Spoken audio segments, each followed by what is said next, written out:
Good to see you enjoying the music, sir. Much love for Gray Sky Eternal. Yeah, it sounds like I am talking to an invisible force. Well, it looks that way. It sounds just fine. Your voice picks up just fine if they're listening. Well, thank you very much. If they're watching this video, however, of Papa's Football Podcast, the preseason finale, our little warm-up, if you will, for the regular season, it looks like I'm talking to a wall. It looks like I'm talking to thin air. Every video here, it's a show with multiple co-hosts, and yet it's just my fat head, my fat, graying, balding head. You're the show that everyone wants to see, man. Come on, it's Papa's Football Podcast for a reason.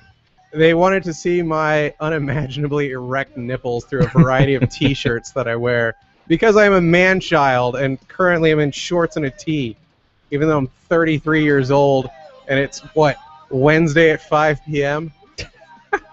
I am truly gross. The show's website, pfpod.com. Go there. We do a weekly show. It's just coming back this year. So if you're looking at it and you're like, it hasn't been done in a year, well, no shit. Oh, are we cursing? Yeah. Okay. No shit. There's a little thing called the football season, and it ended, and now it's back, and so are we. Yeah, fuck the shows that try to piss content for the last 6 months. I mean, I'll be honest, I did a Hall of Fame show. When they did the selections for the Hall of Fame, I uploaded some comments. We tried briefly. We tried, what, 1 week, and then we just said, well, this is not going to work. But did we want to get in line with everybody else to talk about Michael Sam kissing his boyfriend during the draft? Is that really like a football story? No, we just want to masturbate to that image in peace. Exactly. Like it has every nothing other to do with red-blooded football. American man with a couple questions. Sorry,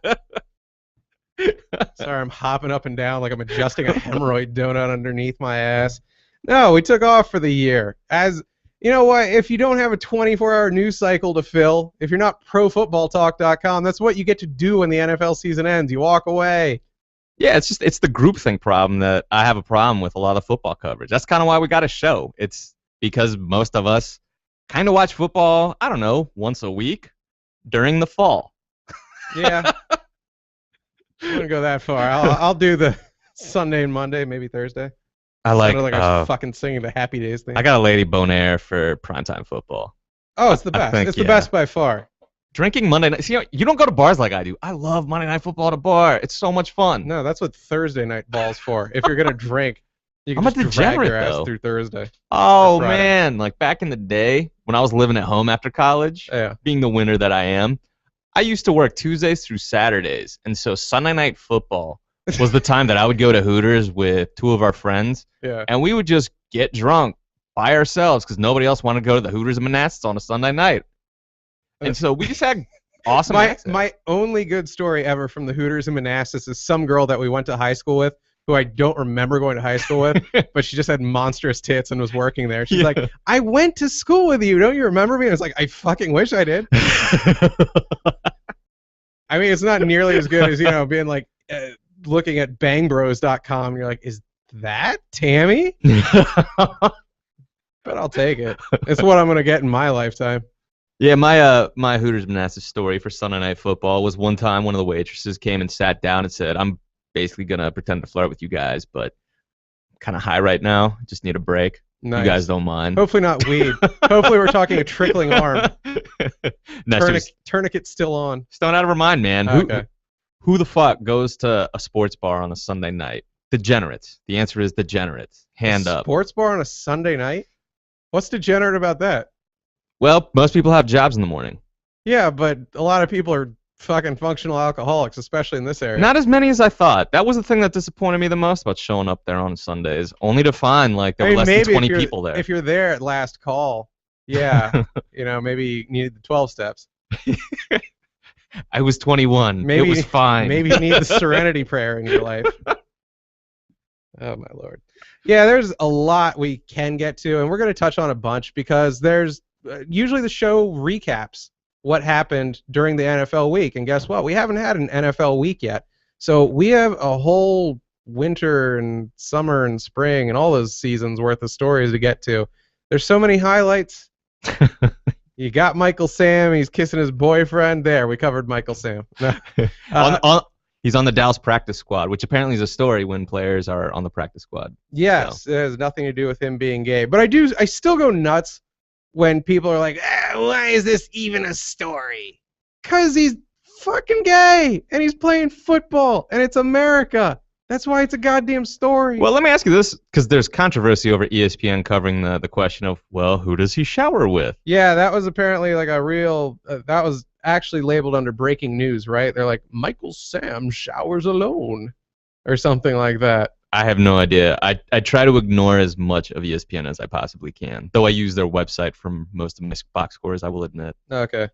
Yeah, I don't know. The whole thing was he got drafted by St. Louis in the 7th round, and they're very deep on defense, and so it was going to be a fight for him to make the team. He didn't.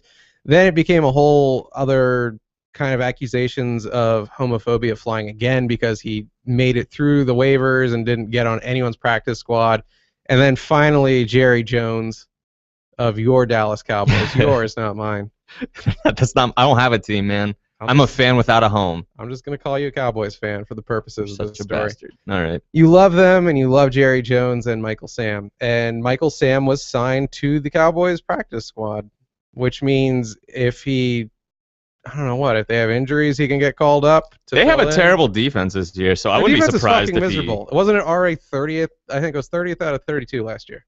Yeah, and they're top. The way that. And they've only lost. They've only lost this year. Because Sean Lee's out. Sean Lee's out for the season. So. It could be historically bad this year, and they lost Ware, right? Isn't he like? Isn't he in Denver now? Oh, okay. Yeah. Yeah. So they've lost a lot, man. And they're gonna lose a lot more this year.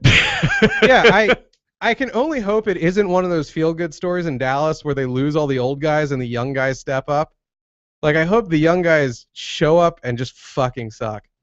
I just hope they're horrible. I hope it is the longest season in Dallas history. Well, for those who don't know the show and don't know you just yet, you must disclose the fact that you are a fan of the Washington team. Yeah. Whose name I will no longer use. Are we doing that? Are we doing that shtick? No, you're a fan of the Redskins, man. You're allowed to do that. You're allowed. Oh, no, I was going to do it. Don't get me wrong. You can do whatever the fuck you want. All right. Yeah, I given your real world stuff, like I figured maybe you actually might be saying the Washington team instead of Redskins, but yeah. I mean, I think they should change the name, yeah. I definitely do. But I mean, it's been their name for a while. So I'm not going to like pretend that I can't use the word Redskin in the same way that like, hey, Negro is a word that wasn't offensive in the past. You're not really supposed to say it now. Is it still? Thank you for at least likening Redskin to Negro and not the hard N-bomb. Because that's always been offensive. Exactly.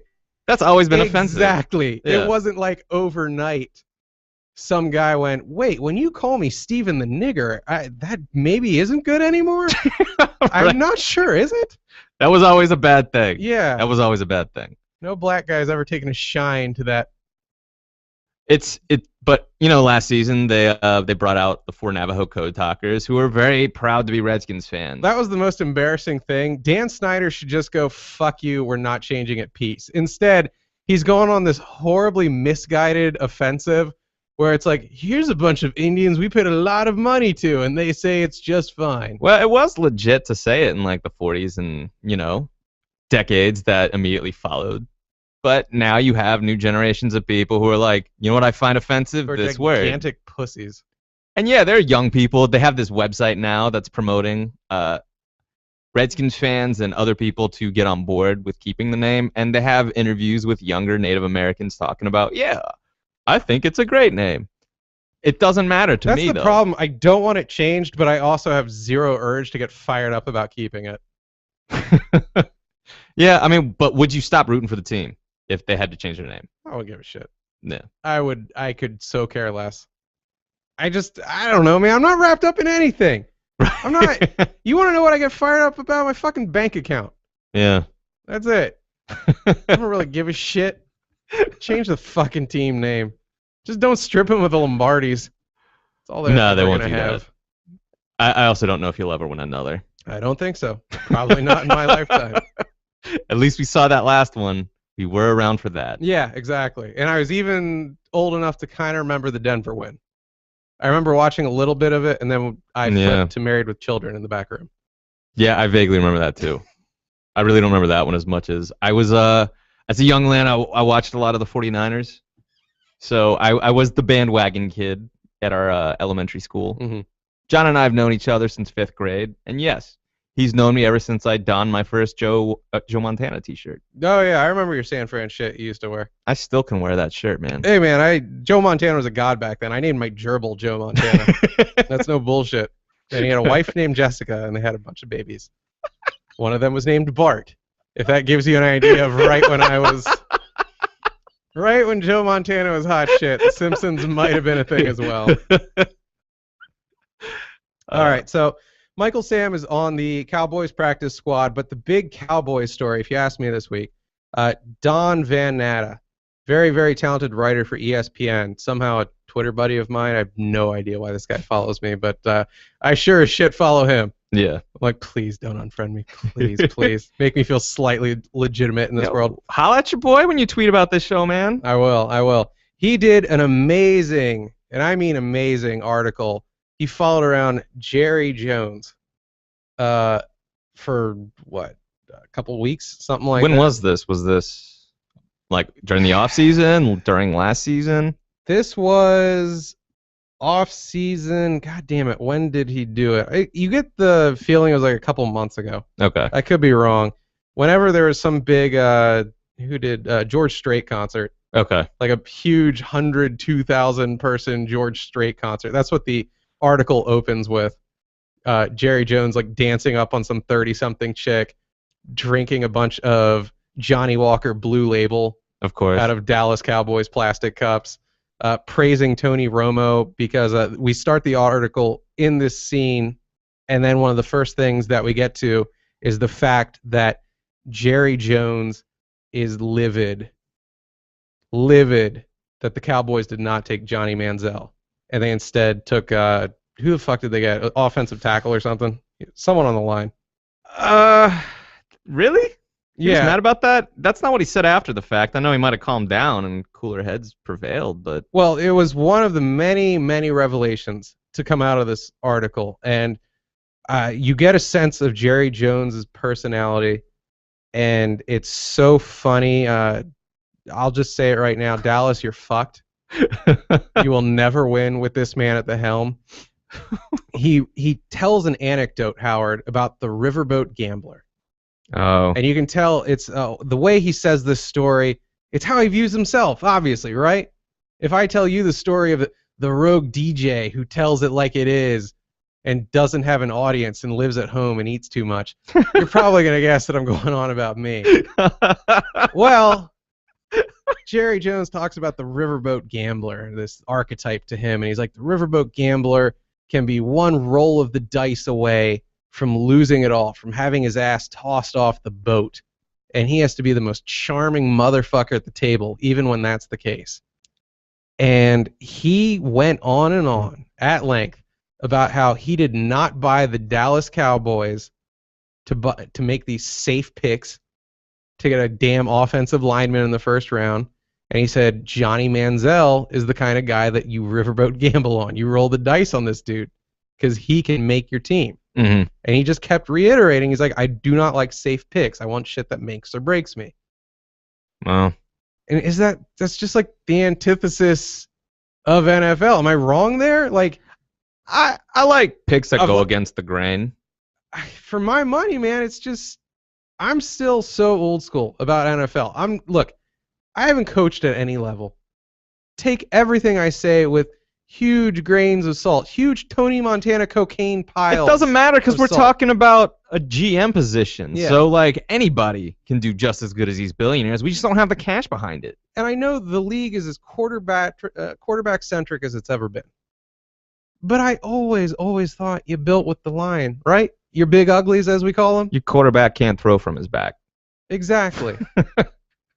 You give him a wall of idiots to sit behind, and then you build a wall of idiots to get through their wall of idiots. That's how and get at their quarterback. That's how Jimmy Johnson built the first Cowboys dynasty. Oh my God. Under Jones. So. Oh my God, what he says about Jimmy Johnson. Again, find this article. Just look up Jerry Jones, Don Van Natta Jr. Google that. Oh, does he motherfuck Jimmy Johnson? And I don't mean subtly. I mean, he grabs the Lombardi that Barry fucking Switzer grabbed using Jimmy Johnson's team, right? And he waves it around screaming, "This is worth 100, no, 1,000 times more to me than the other two," because Switzer said, it was our team, when he was giving the congratulatory, jack off at the end of the season. Interesting. Oh God, he really truly believes that he had a hand in the personnel decisions that built that initial team. Yeah, I've actually read the story of the Herschel Walker trade, because that's the one that actually built that team. Yeah, exactly. They got rid of him, and they got seemingly infinite draft picks, and I believe Emmett and Troy might have both come out of that. Yeah, they got an entire draft class for him, I thought. It was something ridiculous. And like 2 Hall of Famers to boot. Yeah. So whereas Herschel had one good season and really was never even insane in the league. Am I wrong on that? Here's what's interesting about Herschel Walker. I've read his story before. He only wanted to play for big name pro teams because he was the shit when he was at Georgia. Check out his college stats sometime. One of perhaps the greatest college football player ever. He really was. So he ended up coming out after his junior year back in a time in the early 80s when you were supposed to go to school for 4 years. You couldn't declare for the NFL after 3. Mm-hmm. He helped force the rule change because he went to the USFL. And he was one of the first people to have $1 million contract to play pro football. This is before free agency in the NFL. So he ended up leaving school early, got a $1.8 million contract, ended up playing in the USFL. And when he came over to the NFL, he was like, I just want to play for the Cowboys or a team in New York. Because that man was hot shit. When he left the USFL, it's like, show me another football player who's made as much money as me. He's that's a weird dude, though. You Isn't he a fucking nut bar or something like that? He's got some issues. Yeah. If you read his biographical stuff, he has some I forget the name of his disorder, but yeah, football to him became boring the second he got traded to Minnesota. And I think Minnesota really underestimated how uninterested or disinterested he was in playing in Minneapolis. Because it's like, this ain't the Cowboys. How many blonde chicks can you fuck? So, he just kind of checked out mentally. I mean, he played. It's not like he didn't try when he was there, but, the passion's not there when he's not on the big stage. So, yeah, that was horrible, horrible research by the Minneapolis scouting division because they failed to check this guy's head out, and where his head was not playing football in Minneapolis. Whatever, man. Fuck him. If it's good enough for Prince, it's good enough for goddamn Herschel Walker. I'm sorry. But still, Jimmy Johnson was the genius behind that trade. Of course, you cannot just objectively employing the scientific method or any sort of logic. You can simply look at when did Jimmy Johnson leave this team? When did they stop being relevant?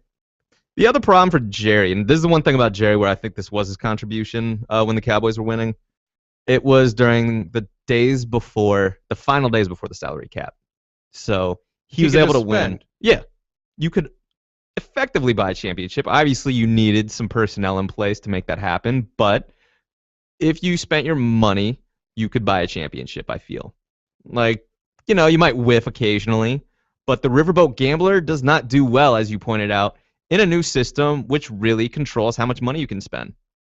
Everybody's on a level playing field, so I don't see why you need a riverboat gambler mentality when all of us are basically limited to the same amount of money we can spend. It was great. As a Redskins fan, just as a fan of writing in general, it was awesome. And I mean, again, oh God, how open he was about motherfucking Jimmy Johnson was amazing. He's screeching on and on. He's like, you know what? He'll only ever get 2 of these. I've got 3 Super Bowls, and you know what? I might win 5 more. He sounded like fucking Uncle Rico talking about throwing footballs over mountains. Because the reality is Jimmy Johnson has a national title as a college coach, too. Yeah. He's only now one of 2 people who has that distinction. Pete Carroll being the other. Right. Took me about 1 second to be like, who's the other? Son of a bitch. If it's any consolation, that nerdy looking fuck. They stripped the one away. Oh, okay.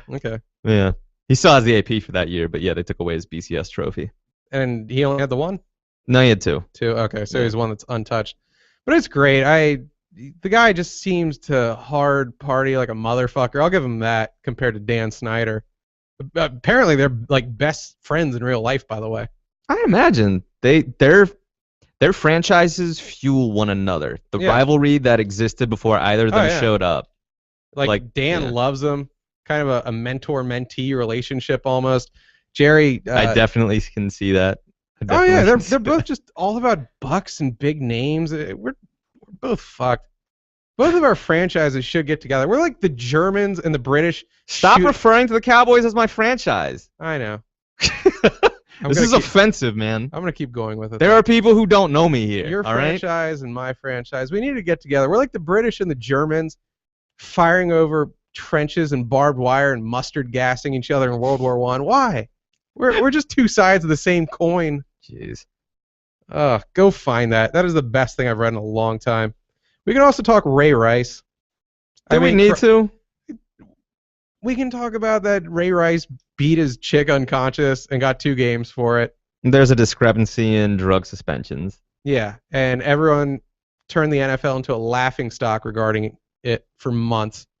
I just heard a great line regarding, we'll also get to Wes Welker, who last night got a 4-game suspension under the for PEDs because he apparently took Molly that was cut with amphetamines.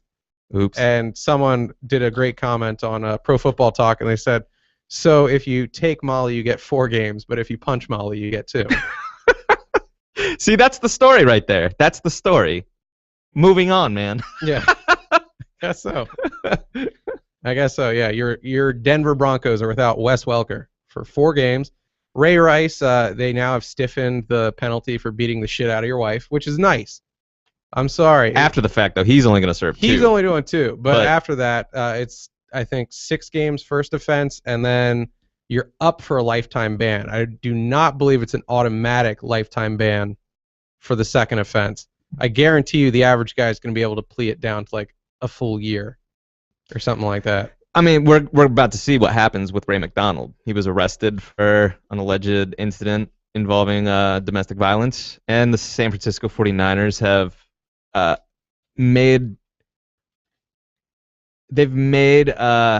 insinuations that he would be released if it were proven true that he actually did beat his girlfriend, but we're actually going to see what happens with these charges, and if she decides not to go forward with any sort of prosecution, if she doesn't want to testify or anything, I think they're just going to let it go.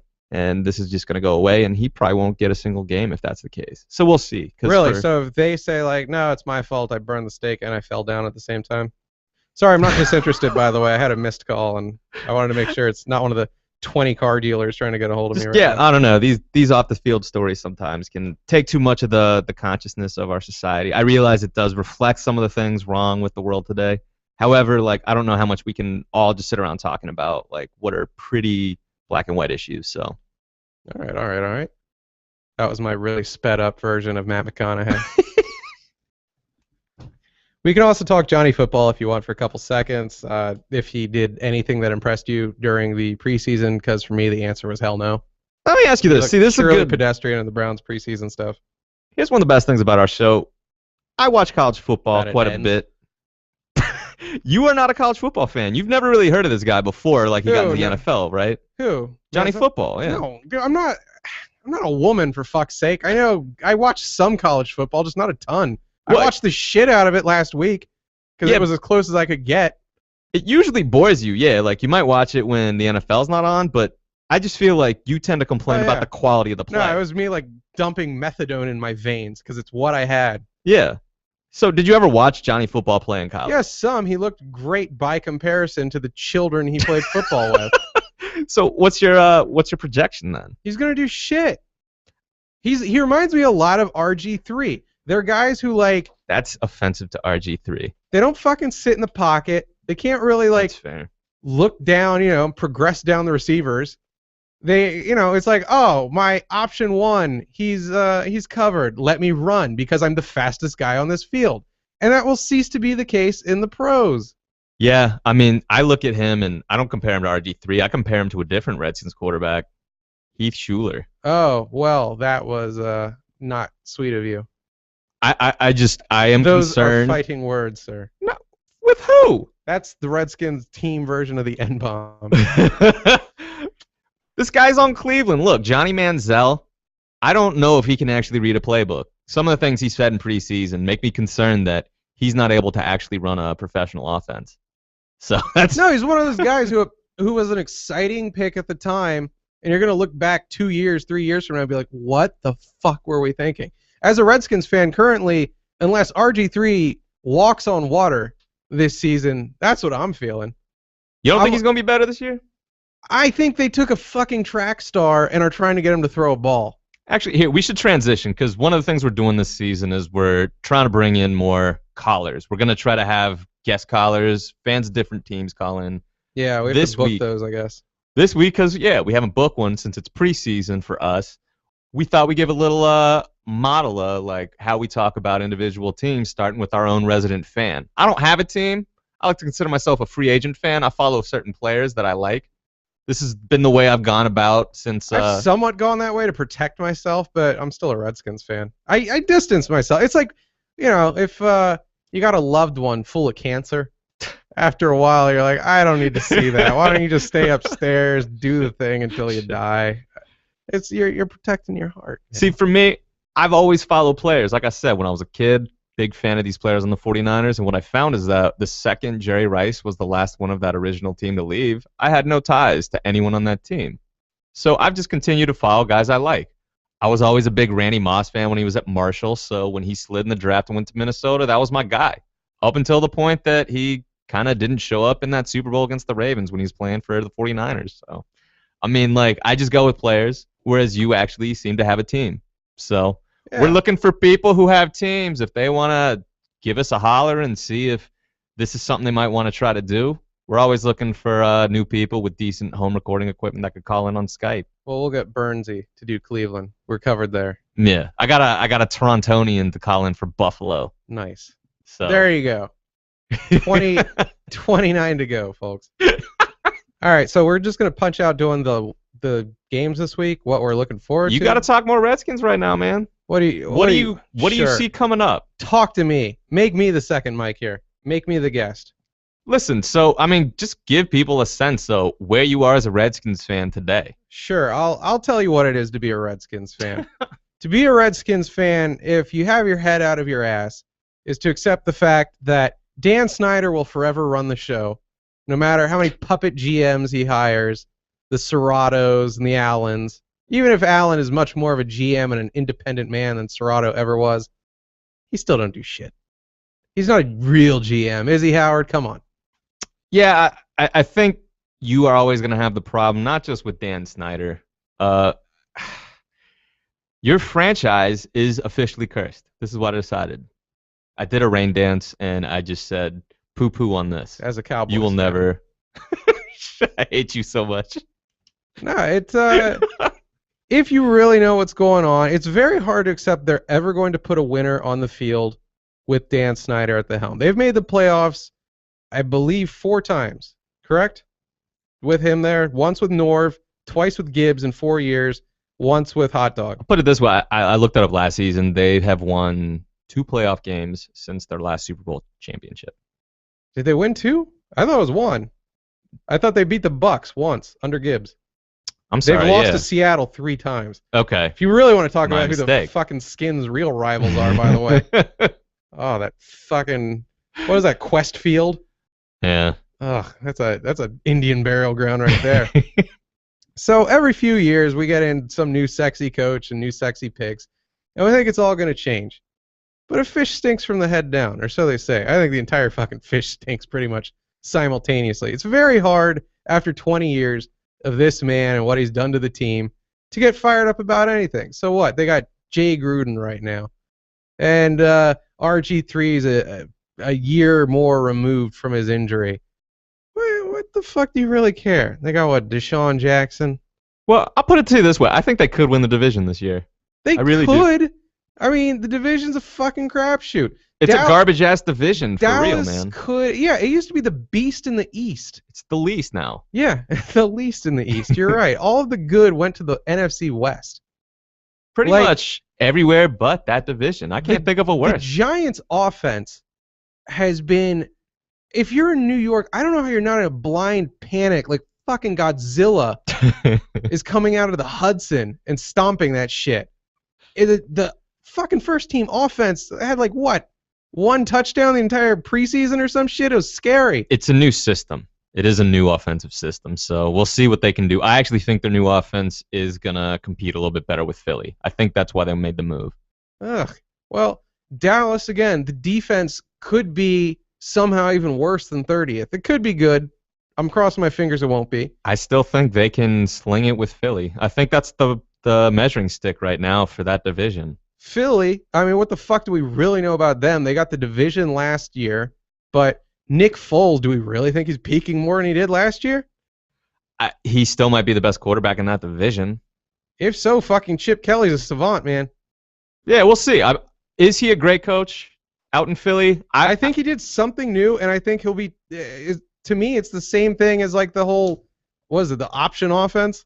Or what the hell was it? Read option. The read option offense. That like 3 or 4 quarterbacks employed 2 years ago. And then last year it was like, oh, defenses now know what we're doing. Fuck.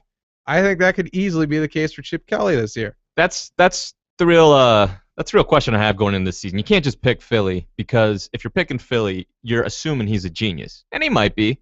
We don't know, though. They always call the league a league of adjustments. So let's see if people adjust to him and if he can keep up. That is the least exciting nickname for anything I've ever heard. Yeah, I mean, the the meat and potatoes of football is actually quite unsexy. It's pretty much like reading a code book. Like, I practice law, and so one of the things that's depicted in television that always bothers me is courtroom drama. And it's just like, no, man. I spend a lot of time reading. You mean, that's why I do a fucking football show. Isn't a bunch of hot lawyers fucking each other? They are not hot. I can definitely attest to that portion of law school. As someone once described to me, law school is a bunch of 6s walking around like they're 9s. So, hey, I'll take a 6. Oh, Christ. But yeah, there's nothing to look, you're not the Rams in the West. I'll give that much to being a Redskins fan. You don't have 2 obvious juggernauts ahead of you, along with a third team in the Cardinals that looks like they can hang with the big boys to some extent. Yeah. You do not have that in the East.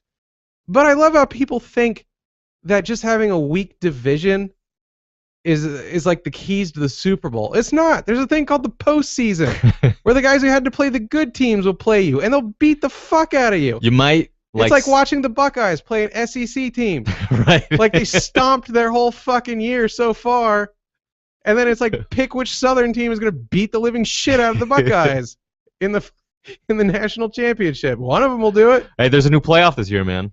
Oh, that's right. The whole 4-team bracket or whatever. Yeah. So, yeah, I know college shit. Yeah, so enough about the Redskins. Your team sucks, man. Let's just put it out. I'm on board with that. And because of that, I don't go nuts about them. Like, it breaks my heart when they lose, especially those first few games. Like, that really kills me. But like game 5, when they're eating shit, I'll flip away to another game pretty quickly. I don't see that as being a bad fan. No, I mean, it's been desperate for double decades now. 2 decades. That's crazy to think about. Perennial losers. That's what the Redskins are now. Yeah. They're not Detroit or Cleveland bad yet, just because those guys don't even have Lombardis. Yeah. But in terms of the last 20, I don't know who's at a fucking harder haul. Miami's been really bad, actually. They're in the bottom, without question, the bottom 6 teams of the league in terms of achievement, right? Oh, yeah. Easily. One playoff victory, apparently. Yeah. I can only toss Cleveland, Detroit. Buffalo's bad. Buffalo's pretty fucking bad. Because they petered out around the same time that the Redskins did. They had that great 4 years of not winning the Super Bowl. And ever since then, it's actually been worse. Believe it or not, it does get worse than losing 4 Super Bowls in a row. Super Bowls in a row, so. Yeah, so there you go. Now we can, I guess, just go to the games after that. Yeah. We'll shit on the Redskins plenty this season, I promise you. Trust me. We're recording again Monday. Oh God, if they lose to Houston. Yeah, speaking of games, let's look at that. That's an interesting matchup because I know it's a road game and it's the first game of the season, but the Redskins have to win that game. Like, that will be completely embarrassing for them to screw the pooch against such a horrible franchise. It'd be hilarious. I don't know. There's no have-tos. And I hate when anyone uses the term have-to in sports. It's like, well, is this the game that will mathematically eliminate them? No, then it's not have-to. It would be massively embarrassing to lose to a first-year coach. There, we'll go with that. Who's their starting quarterback even? I don't fucking know. I don't. Yeah, exactly. Isn't it Fitzpatrick from Buffalo? That's right. Yeah. He's actually he's bad. He's decidedly mediocre. Harvard boy is not good. So I've actually been working on creating a statistic to rate quarterbacks. Yes. We'll be previewing it in the next month, 2 months. Does it involve a tape measure and their erect penis? I believe that was your test for the quarterbacks. No, or at least mine was, do they hit my tonsils? I thought you only used that test for pitchers on the Detroit pitching staff. There you go. They all win. But yeah, no, he's decidedly median in many respects. Like, he's consistently the median quarterback every season. I mean, I respect them for having the balls to say, like, you know what, we're kind of going to flush this season. We're just taking Clowney with the first pick. We're not going to pray that one of these goddamn mediocre quarterbacks. And by the way, they could be wrong because I guess Bortles in Jacksonville looks pretty goddamn good. Everyone laughed. Everyone laughed their asses off when Super Mario Brother used the third pick to take Bortles. I mean, I just don't believe... You know what? The joke's on us because he looks okay. I just don't believe him taking quarterbacks that high. It's the sort of thing, I'm not surprised that he was ranked the highest passer out of this draft. I would have put him ahead of Manziel, but they're a terrible team right now. I don't know what he's going to do for them. Well, ride the pine right now. I think that's smart. He's only going to get hurt with that terrible team around Chad Henne. Like, Chad Henne's probably going to get hurt too, unfortunately. It's amazing. Here's your Chad Henne anecdote. Fewer teams' fantasy drafts took Chad Henne compared to Tebow. Tebow is on more teams than Henne. Yeah, if you're drafting Chad Henne, you are not going to have a good fantasy season, and it's not entirely his fault. I actually saw Chad Henne play during college when he was at Michigan. Not a bad college quarterback. Him, I saw, for some reason, a decent amount of Henne Dolphins games. I didn't hate him. Yeah, he's on a really terrible team right now. I like him more than Fitzpatrick, for fuck's sake. All right, so the season starts this Thursday, 8:30. You got Green Bay at Seattle. We're all watching that game. If you're not watching that game... Oh, God. That is the hardest game of the year because you get that one and you get that taste. Yeah. And then you got Friday and you got Saturday until the waterfall begins. Well, that's when the methadone kicks in, man. That's when you difficult. Tune in for a little bit of the college kids. I'll be watching so much college ball on Saturday. Are you kidding me? I will not shut it off, especially now that I can just get it on my Xbox. Are you kidding me? This Saturday, I just didn't leave bed. I just flipped between whatever shit game ESPN 7 was airing and what ESPN 6 had. I did not care. But let me give you my bold prediction about this Thursday game because I think it's the best game of the weekend. Sure, here's my bold prediction that fucking stacked evil stadium in Seattle is going to win them the game. I think this game will decide home field advantage for the playoffs. I think Green Bay and Seattle are going to be 1-2 at the end for the NFC. Really? Yeah. Those are my top two teams in the NFC. I mean, I haven't seen a lot in the preseason that's giving me pause about Seattle. They look really juggernaut-y again, but it's just incredibly hard to get back to the Super Bowl. I'm crossing my fingers on that one. Again, these guys, more than the Cowboys, to me, are the Skins' true rivals. They've dispatched them 3 times in the postseason. That's fucking insane. I love Russell Wilson's game. You know me. He's one of my favorite players in the league right now. But I'm going to be realistic about that offense. If Marshawn Lynch does not have a good season, I just don't see how they get back to the Super Bowl. There was the whole drama with him like being the one holdout, right, for a lot of camp. He was like, it wasn't a lot. Pay me. They brought him in pretty quickly. Pete Carroll is not a bad GM/coach. Like, his role in personnel is pretty good. Like, I think he learned a lot from being a college coach. He got him to camp surprisingly quickly for what I thought was going to be an extended holdout. So I think he could have a good season, but, people are going to game plan in a way where I still think that he's the first thing you got to stop. You can't game plan right now for Russ Wilson. You still have to make him beat you. Ugh, look, I want more than anything for Green Bay to win. I love Rodgers. I've loved Green Bay ever since Favre. Yeah. If they actually pull this off, you'll see me smashing my dick like a tuning fork. I mean, but it's not going to happen. What sucks for Green Bay is they're like a pass-heavy offense now. And I was looking at this every time. And their defense is horrible. How about that? That's been bad too. And who the fuck is their GM? Was it Ted? Some shit? I forgot, man. It's just when Rodgers won the Super Bowl, they were a wild card team. So they played every game on the road. When he had the cracked collarbone, what the fuck happened to that team? Yeah. Did they win one? Actually, I think they did. They tied one at least. They need to win one, and they managed to win that one. Yeah. In 7 They won one and tied or one, I something. believe. Yeah. Oh my God, that is the opposite of what happened with Brady when he went down and Castle came in. To this day, if you ask me, is Brady one of the best? This is gonna sound like the most dickish thing ever. I don't know if you can ever tell. You know why? Because he got injured game 1 back in what, 2009 was it at this point? It was a little earlier than that, but yeah. Okay. Castle comes in. They go to 11-5. That's no bullshit. They didn't make the playoffs that year, though. Yeah, but because it was like what, the fucking first time ever that like an 11-5 team didn't make it. Exactly. Yeah, some freakish shit in the AFC East. I don't know, man, because that was I think the Dolphins beat him. It doesn't get weirder than that.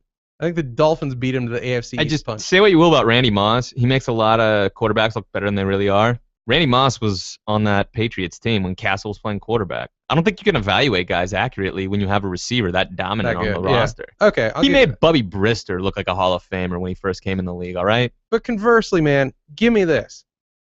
You got the guy that looks like Michael Sam's boyfriend, doesn't he, by the way? Yeah. Okay. Yeah. Yeah. You got Rodgers. Rodgers goes down. They don't win shit. To me, Rodgers looks like he walks on water at that point. Yeah. They cannot do enough for that man. I'll say this, though. Come playoff time. It's a weak team without him. Come playoff time, if they have home field advantage, they don't do a lot with home field at Lambeau these days. It used to mean you'd freeze your balls off while these ice titans of the north would kick your dick in.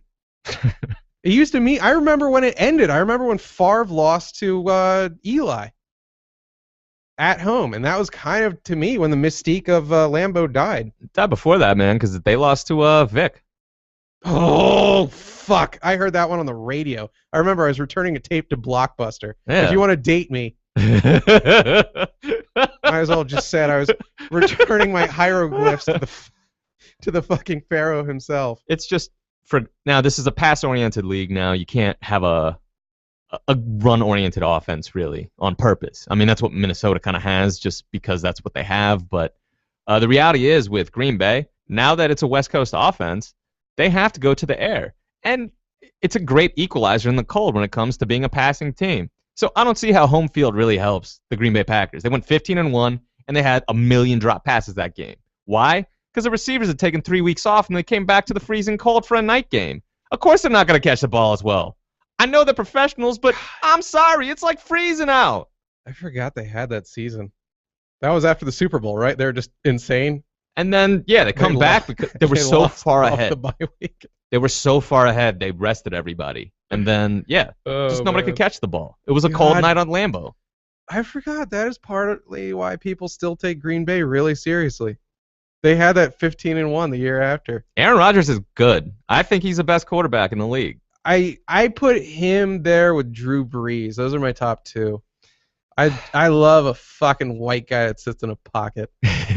Hey, that's discrimination, man. Aaron Rodgers is actually very mobile. He's one of the leading rushing quarterbacks in the league. I thought you were going to just nonchalantly say, hey, Aaron Rodgers is a spick.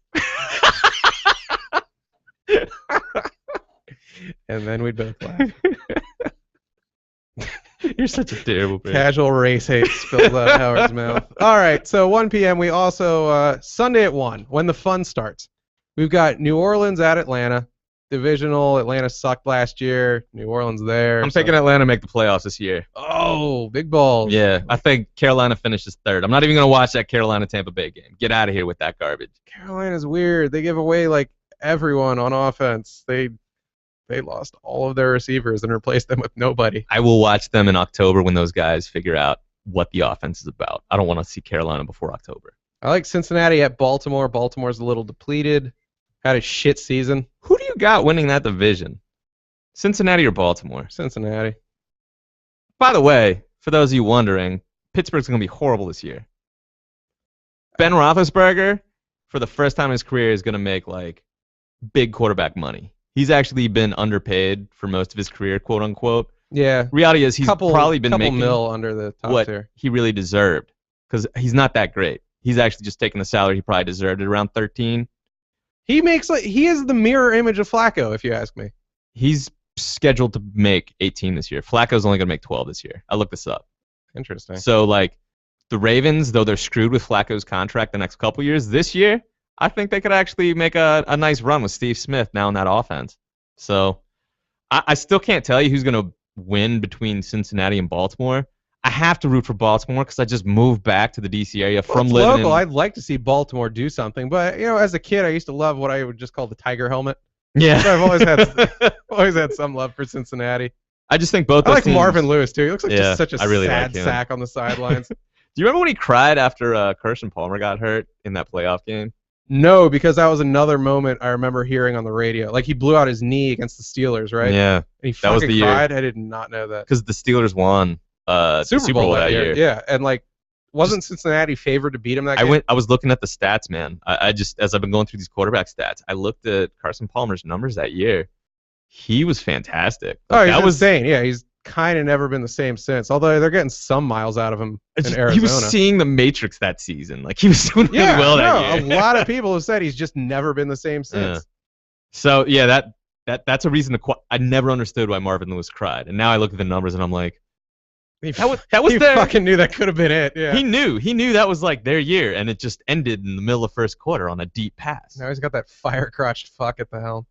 That guy's not bad, man. He's decent. Dalton? I think he deserved that money.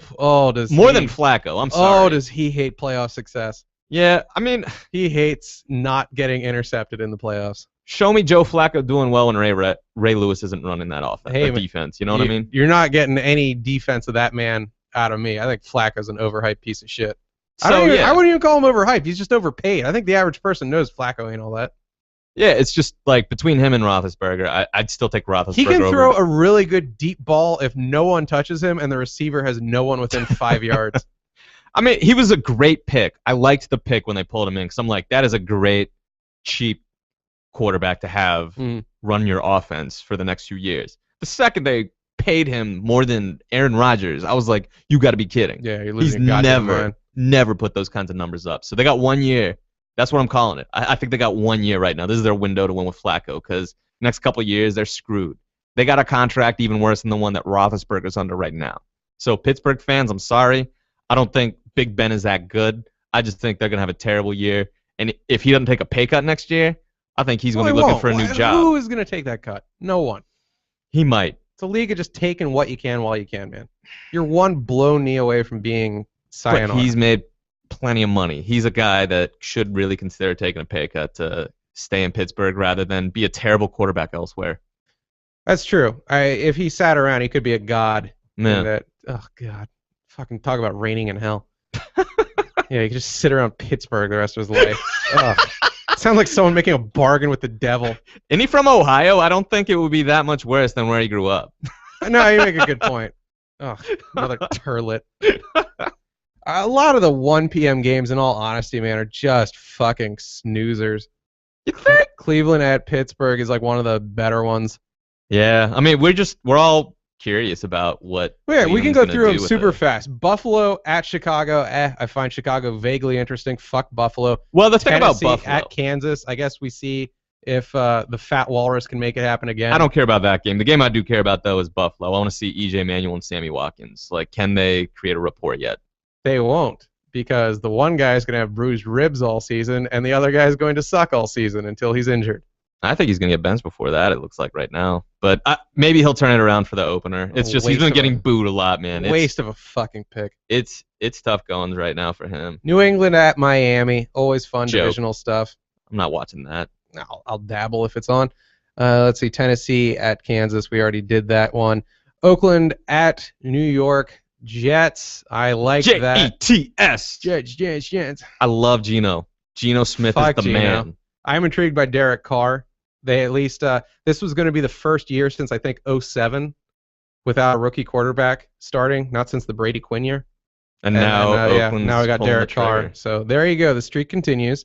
It could be fascinating, man. Rex is in one obvious contract year. Like, he doesn't play off this year. I think he's gone. And you don't think they can make the playoffs? They can. They can. I think they can. I'm rooting for Geno. I would give them like 25% odds. That's not nil.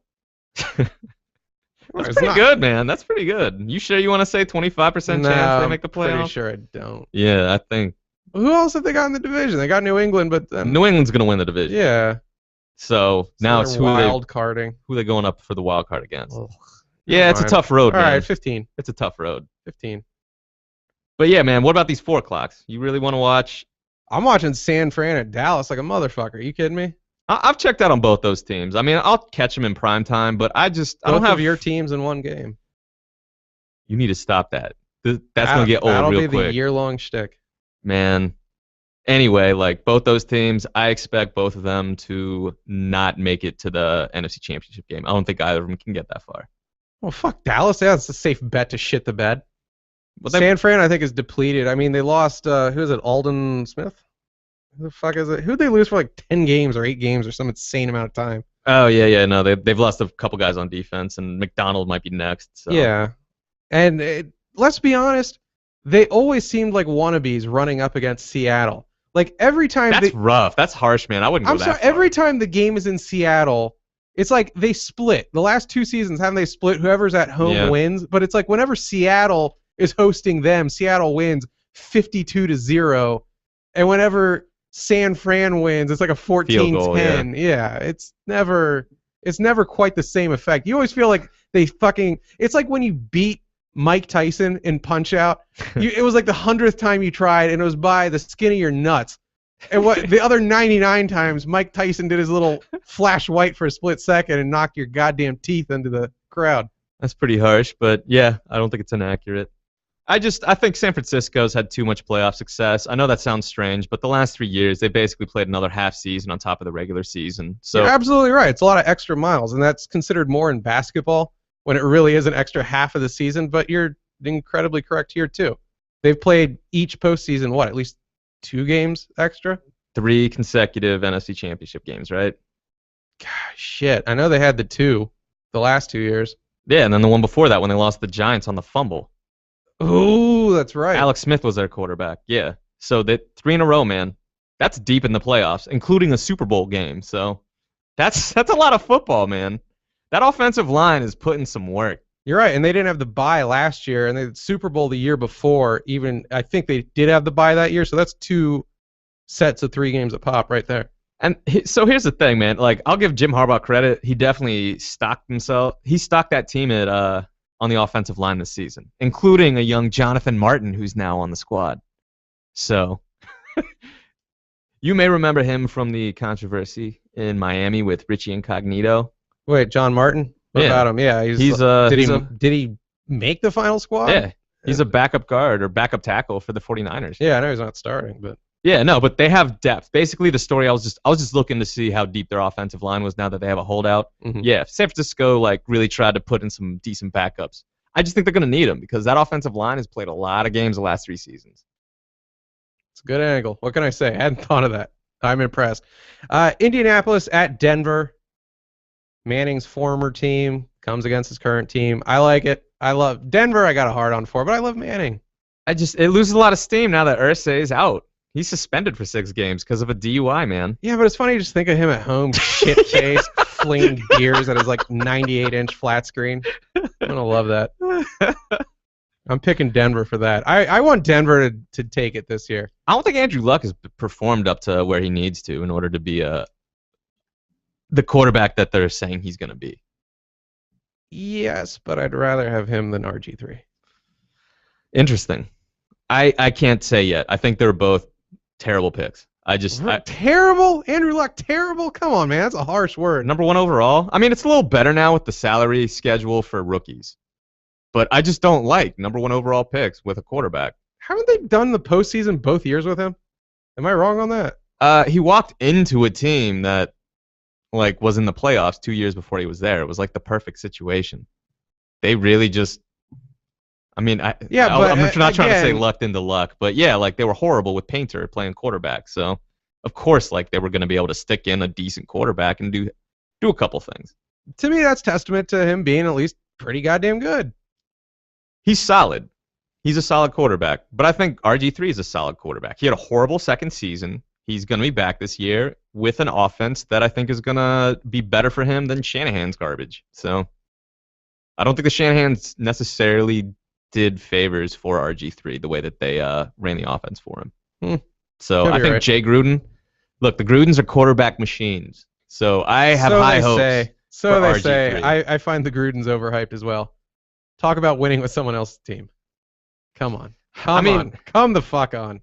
I've seen John Gruden has developed some quarterbacks. I went to Texas with Chris Sims. He turned Chris Sims into an NFL quarterback, which nobody thought could happen. I remember that. And didn't his spleen explode or something? Yeah, it was He's pretty unfortunate. Never been around since. Yeah. What the fuck did happen to Chris Sims?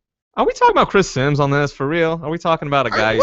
Did he service our Chipotle earlier? What the fuck's he doing, man? I think he's rolling around in his dad's money, man. What do you think happened? I don't think he needed the NFL cash after his spleen ruptured. That's what I think happened. Oh, God, I fucking forgot that guy existed. Do you know what I'm saying? But John Gruden has made... It's like hearing the name Abe Vigoda. You're like, oh, my God, you're right. Brad Johnson was turned into a Super Bowl winning quarterback because of John Gruden. All right? You remember Brad Johnson from his Redskins days? I do.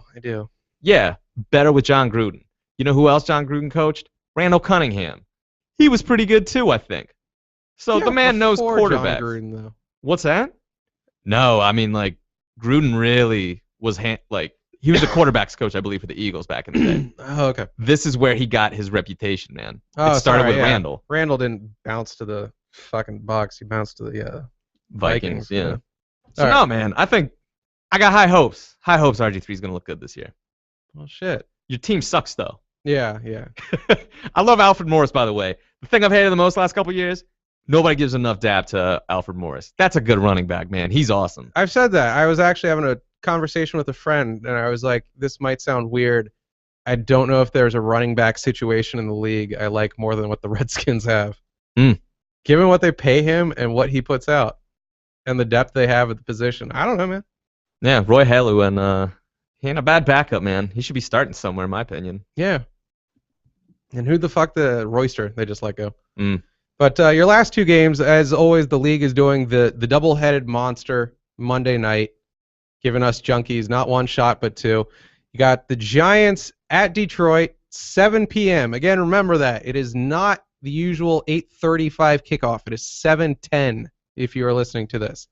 And then San Diego at Arizona, 10:10 or 10:20. I'm sorry. I'm not watching either of those garbage games. Fuck you. I'm watching both. I have a weird hard-on for Arizona ever since they almost beat the goddamn Steelers in the Super Bowl. That's really weird, man. I latch on to weird teams, but yeah, man, I love Arizona.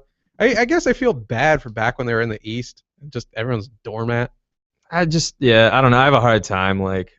I like Phillip Rivers, but I have a hard time watching him play for San Diego, knowing he's never gonna win a Super Bowl. Whenever I see that team, I'm just like, well, they're not going to win this year. That's not what San Diego does. No. Maybe the saddest thing I've ever seen is Norv Turner taking over from Marty Schottenheimer and just underachieving with that team. I mean, it didn't do well while Marty was there. They were 14-2 and just screwed the pooch in the first playoff game that season. Doesn't fucking matter. A man takes you to 14-2, you give him another shot. He's an unlikable shit, obviously. Who? Schottenheimer. He obviously rubs every GM the wrong fucking way. He also doesn't win playoff games. He cannot live up to the moment. He actually does not treat it like a game. That's the criticism he's faced throughout the 90s as well. I know. He's never seen Marty it as... Ball shit or whatever the hell. Well, no, Marty Ball works great in the regular season, and it would work in the playoffs if he didn't change what he does. He changes the things that made him successful up to that point when he feels like there's something at stake. So that's why that was my brilliant insight. I went humph. We need to punch out so you can get some food. We can hit the road. It's like I'm 6:20. hungry. All right, Howard Flood, thank you for joining me. And I'm John Papageorgios at Papa's Basement on Twitter. pfpod.com is the show website. We're on iTunes. Subscribe to us there. I'm going to try to get us on Stitcher as well. And are we still doing what, at pfpod on Twitter? In the meantime, we never had that on Twitter. We What? had Papa Football Pod. God, why? That's right. Someone was sitting on PF Pod, some bag of shit. I think we're just gonna have to work Papa's Basement, man. That's the way to roll. All right. Yeah. You got a whole network now, man. Yeah. Let's use it. Such a mogul. All right, folks, we're out of here.